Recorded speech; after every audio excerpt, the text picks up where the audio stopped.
My boyfriend and I are currently traveling in South America. I was unsure of submitting this story, but felt compelled to after a few sleepless nights.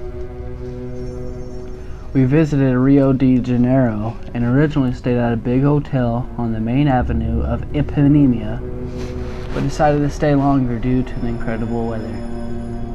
The hotel we stayed were booked, unfortunately, and because of the service was quite poor anyway, we decided to look for another accommodation.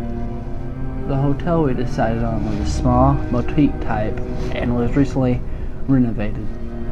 Also noticeable was ongoing construction on both sides of the building.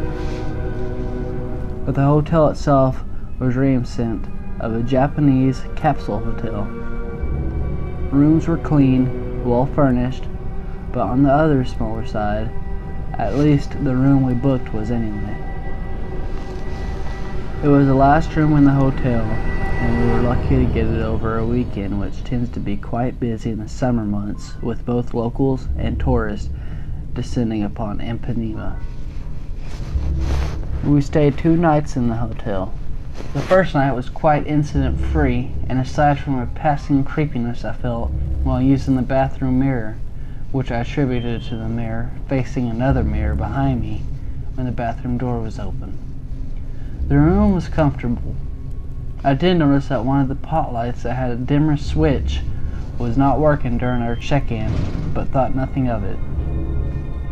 After a wonderful dinner at the restaurant in the hotel on our second night, we retired to the bedroom and decided to watch a movie. My boyfriend was about to fall asleep, so I turned off the pot light on his side. I will note it was a dimmer switch and the dial had to be turned all the way to switch off the light, as with the other pot light. The other pot light on my side of the bed was not on and was not working, as I noted earlier. The room was fully dark and all the lights were switched off before I decided to also turn it in for the night. I may have been asleep for an hour, maybe more, when I suddenly woke up to a very bright light. I was in daze and thought maybe it was morning. It took another second to realize that the pot light on my side had been fully turned on and that the light on my boyfriend's side was also switched on, but not as brightly.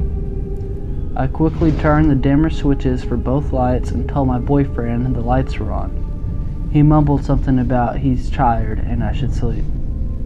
I was in too much shock to wake him further. Unfortunately, my mobile phone, which is almost always beside me, was charging in the bathroom, so I could not see what time it was. I grabbed the sheets and held onto a pillow, and forced myself to think nothing of it. I was still awake when I felt the blanket pull ever so slightly on my side. I know it could not have been my boyfriend, as he was on the other side and there was no air in the room apart from the AC, which hummed quietly in the background. I don't know how, but I forced myself to forget about it. I could not even open my eyes and look around the room, as I was afraid I would see something I did not want to. After a long sleepless night, morning finally came, and I was relieved to see my boyfriend was awake. I told him of the story, and he asked me if I was sure I'd turned off the lights. I assured him yes, and reminded him that the lights were already off when he fell asleep.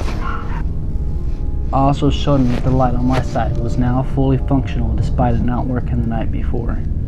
He could not believe that I managed to sleep through it all, as he would have been terrified if it happened to him. I told him I realized how people must feel in that situation where they just will themselves to forget about it, as I could not even bring myself to leave the bed, let alone leave the room. During breakfast, he asked the hotel staff if any such occurrence with the lights had happened before, to which the concierge said no. He also said he would check the room for us to see if there was an issue with the lights. We were due to check out the morning, so we returned to our room and packed up. On our way out, the door, which never closed by itself and stayed ajar, one were push or push gently, closed firmly before our eyes. We looked at each other and got in the hotel elevator. Curious whether the renovation had something to do with all the activity, I asked another guy at the front desk how the building was, He said it was originally built in 1974, but had been under constant renovation for a while. I'm convinced this construction had brought on the haunting. I also noticed there was a photo in the hotel lobby of the building before renovation. We are now in Salvador, Bahia, and I am still wondering about the ghost in Ipanema.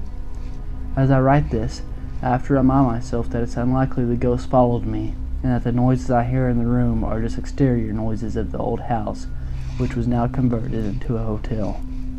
I really liked the hotel we stayed in at Ipanema, but I doubt I will set foot in room 401 again.